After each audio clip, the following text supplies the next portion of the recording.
Bonjour, bienvenue à chacun pour ce temps de culte et de méditation. Jésus dit à ses disciples, « Venez à l'écart dans un lieu désert et reposez-vous un peu. » Le culte est ce temps du désert, un temps où l'on se vide de tout ce qui nous encombre et fait déborder nos vies, un temps de repos pour se refaire des forces, pour se retrouver en vérité, un temps de grâce, de paix et de repos auquel Dieu nous invite. Parfois j'ai l'impression de perdre pied tellement autour de moi tout semble inondé. Aide-moi Père à m'arrêter et de m'enfoncer chaque jour davantage. M'arrêter pour réfléchir au sens que je veux donner à mon travail, à ma vie, à mes soucis.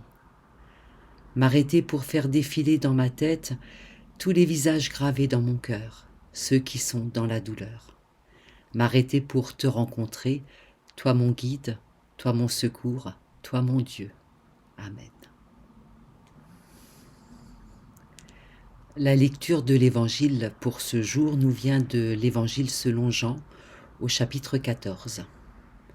Que votre cœur ne se trouble pas, mettez votre foi en Dieu, mettez aussi votre foi en moi. Il y a beaucoup de demeures dans la maison de mon Père, sinon vous aurais-je dit que je vais vous préparer une place ? Si donc je m'en vais vous préparer une place, je reviens vous prendre auprès de moi, pour que là où moi je suis, vous soyez vous aussi. Et là où moi je vais, vous en savez le chemin. Thomas lui dit, « Seigneur, nous ne savons pas où tu vas. Comment en saurions-nous le chemin ?» Jésus lui dit, « C'est moi qui suis le chemin, la vérité et la vie. Personne ne vient au Père sinon par moi. Si vous me connaissez, vous connaissez aussi mon Père. Et dès maintenant, vous le connaissez et vous l'avez vu. » Philippe lui dit, « Montre-nous le Père et cela nous suffit. » Jésus lui dit, « Il y a si longtemps que je suis avec vous et que tu me connais, Philippe. Celui qui m'a vu a vu le Père. Comment peux-tu dire, montre-nous le Père ? Ne crois-tu pas que moi, je suis dans le Père et que le Père est en moi ? Les paroles que moi je vous dis, je ne les dis pas de ma propre initiative, c'est le Père qui, demeurant en moi, fait ses œuvres. Croyez-moi, moi je suis dans le Père et le Père est en moi. Sinon, croyez à cause des œuvres elles-mêmes. Amen, amen, je vous le dis, celui qui met sa foi en moi fera lui aussi les œuvres que moi je fais.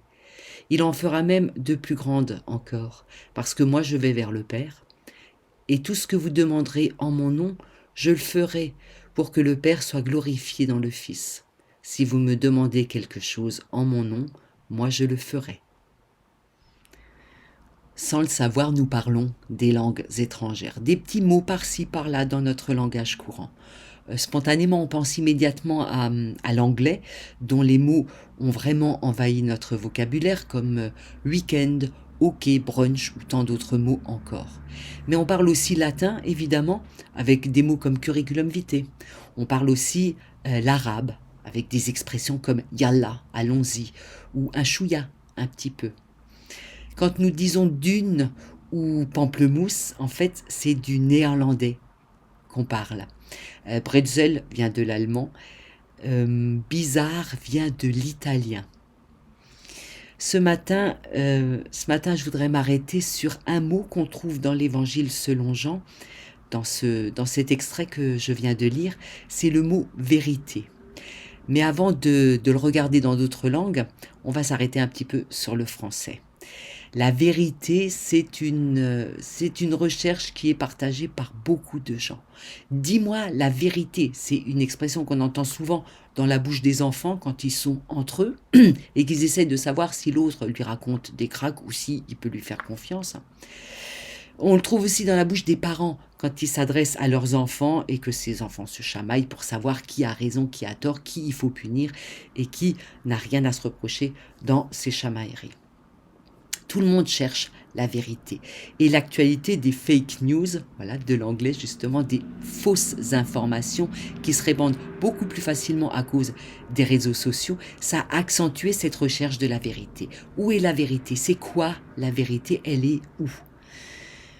Pour les lecteurs de la Bible, ceux qui connaissent les évangiles, Il y a une référence qui vient assez rapidement en tête, c'est dans l'échange entre Jésus et Pilate. Quand Jésus est jugé par Pilate, celui-ci lui dit, donc Pilate dit à Jésus, qu'est-ce que la vérité? C'est une question qui reste en suspens depuis 2000 ans. Jésus n'y a jamais répondu.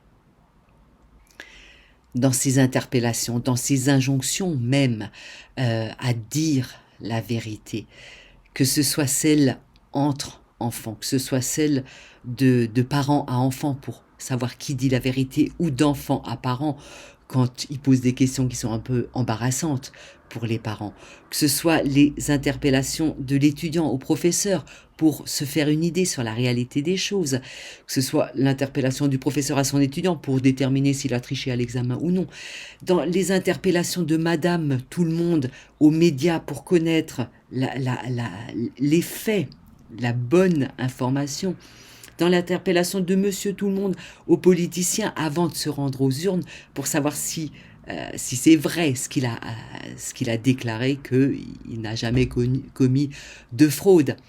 Il y a une certaine conception de la vérité qui se dessine, qui est révélée. En fait, on confond la vérité avec la réalité. Réalité n'est pas vérité.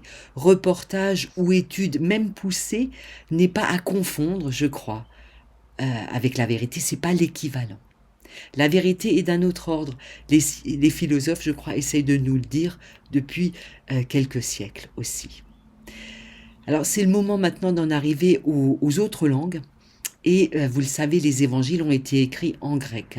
Alors, en grec, le mot vérité, c'est celui-ci, c'est aletheia, et ça s'écrit de cette manière-là. Et pour l'hébreu, vérité se dit amen, et ça s'écrit de cette manière-là. En général, quand vous entendez amen au culte, ça signifie qu'on arrive au bout d'une prière ou au bout de la prédication. Parfois, on a envie d'y dire qu'on y arrive enfin. Amen, c'est un tout petit mot, vous voyez, il est composé de 3 lettres seulement. C'est un mot qu'on a choisi de ne jamais traduire et qu'on garde en hébreu tel quel, quelle que soit la langue qu'on parle. Il signifie, c'est un petit mot qui signifie c'est vrai. C'est une manière de dire qu'on atteste, qu'on approuve les paroles qui ont été dites précédemment par quelqu'un d'autre. On dit qu'on est d'accord, tout simplement. Ce qui signifie que le prédicateur ne devrait jamais dire lui-même Amen à la fin de sa prédication, ni à la fin de ses prières. C'est l'assemblée qui devrait répondre Amen, parce que ce serait une manière de dire qu'on approuve, qu'on s'associe à la prière de l'autre, qu'on le soutient. C'est une manière de dire, d'exprimer la communion avec celui qui a parlé juste avant soi. Amen s'écrit en hébreu avec ces 3 lettres, l'aleph, le mem, le nun. Vous savez qu'on lit de droite à gauche. Ce mot amen connaît un certain nombre de dérivés en hébreu. Le verbe aman, d'abord, qui signifie être ferme, être solide, avoir une assise, ce qui demeure, ce qui reste. Et donc, en prolongation, en quelque sorte, ça signifie faire confiance en ce qui est solide, croire. On a aussi Emouna, qui est traduit par la foi, Emet, la vérité, donc c'est là qu'on le trouve, mais aussi Amana, la confiance, et encore Omna, vraiment, cette petite interpellation, vraiment, c'est vrai. Avec tous ces mots qui ont la même racine, donc qui font partie de la même famille, on comprend, enfin, on a une vue globale assez intéressante de ce que signifie cette racine. Un petit mot qui regroupe beaucoup d'idées et qui porte beaucoup de choses en lui. En français, c'est pas pareil, on a plusieurs mots pour dire ces différentes choses.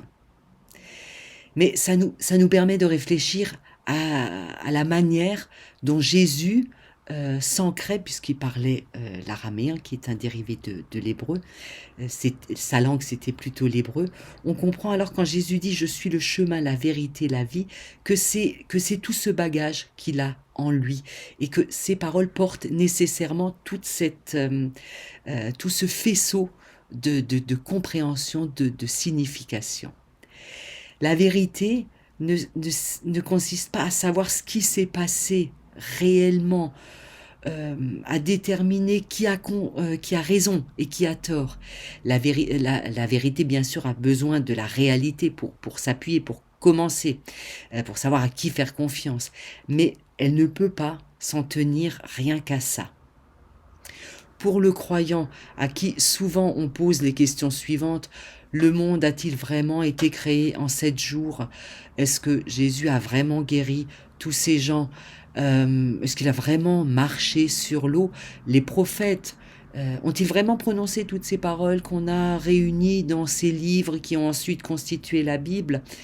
Toutes ces questions ne seront jamais pour le croyant l'équivalent de la recherche de la vérité. C'est pas là que ça se joue pour le croyant. Quand on a des raisons de croire, on croit dans le Dieu de ces raisons. C'est une formule qu'avait un de mes professeurs à la faculté. La vérité, qu'est-ce que c'est alors? C'est pour le croyant pouvoir confesser, pouvoir dire que oui, en effet, Jésus marche sur l'eau, mais que l'eau représente le chaos et que Jésus a ce pouvoir de marcher sur le chaos. Et que d'ailleurs, le croyant peut marcher avec lui sur le chaos. Que le chaos ne va pas englober et étouffer le croyant. Ça, c'est la vérité pour le croyant. Pas la réalité physique de est-ce que c'est possible pour un humain, quel qu'il soit, de marcher sur l'eau. La vérité, pour le croyant, d'après l'évangile selon Jean, c'est Jésus. Je suis le chemin, la vérité, la vie, dit Jésus. La vérité, donc, pour le croyant, c'est Jésus, c'est une personne. Et on peut même aller plus loin en disant que Jésus est l'Amen. C'est une citation de l'apôtre Paul dans la 2e lettre aux Corinthiens. C'est aussi une phrase qu'on trouve dans l'Apocalypse selon Jean, celle de dire qu'en fait, Jésus est la vérité, il est Amen, il est l'Amen. Il est le dernier mot de Dieu sur l'humanité. Il est ce dernier mot, celui qu'on ne reprend pas, sur lequel on s'arrête. Et il n'y a rien à dire de plus. Et on n'a pas besoin d'en dire plus. Tout est là. Amen, dit Dieu sur l'humanité, sur sa création. En Jésus, l'alliance qu'il a conclue avec l'humanité est irrévocable. Rien ni personne ne pourra jamais la briser, cette alliance. Rien et personne ne pourra jamais nous arracher de la main de Dieu. C'est cette parole, cet Amen que nous prononçons sur les personnes que nous baptisons. C'est une alliance qui est concrétisée avec le signe de l'eau. C'est une alliance qui ne pourra jamais ni être ternie, ni être remise en question, jamais retirée. C'est un oui irrévocable à la vie que Dieu fait pour toute personne que nous baptisons, toute personne qui a été baptisée. C'est cet Amen qui nous engage sur le chemin pour la vie. Alors il n'y a pas de preuve, il n'y a pas de réalité qui compte, seulement la confiance, seulement l'Amen. Mais quel mot!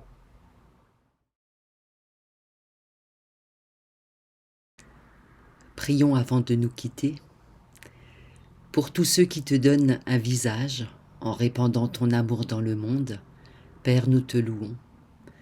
Pour tous ceux qui te donnent des mains en luttant contre la souffrance, la faim, la pauvreté et l'isolement, Père, nous te louons.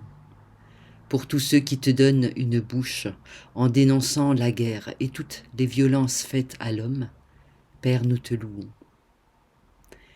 Pour tous ceux qui te donnent des yeux en admirant chaque preuve d'amour dans le cœur de l'homme, Père, nous te louons. Pour tous ceux qui te donnent un cœur, en accueillant les pauvres, les faibles, les exclus et les opprimés, Père, nous te louons. Amen. Ce jour est un jour tout neuf, il n'a jamais existé et il n'existera plus jamais. Faites de ce jour un jour unique, mémorable. Enrichissez-le et, ce faisant, enrichissez-vous. Ce jour est un don de Dieu. Il vous est spécialement offert. Prenez-le entre vos mains avec un sentiment de ferveur. Dieu vous bénit. Bon dimanche à tous.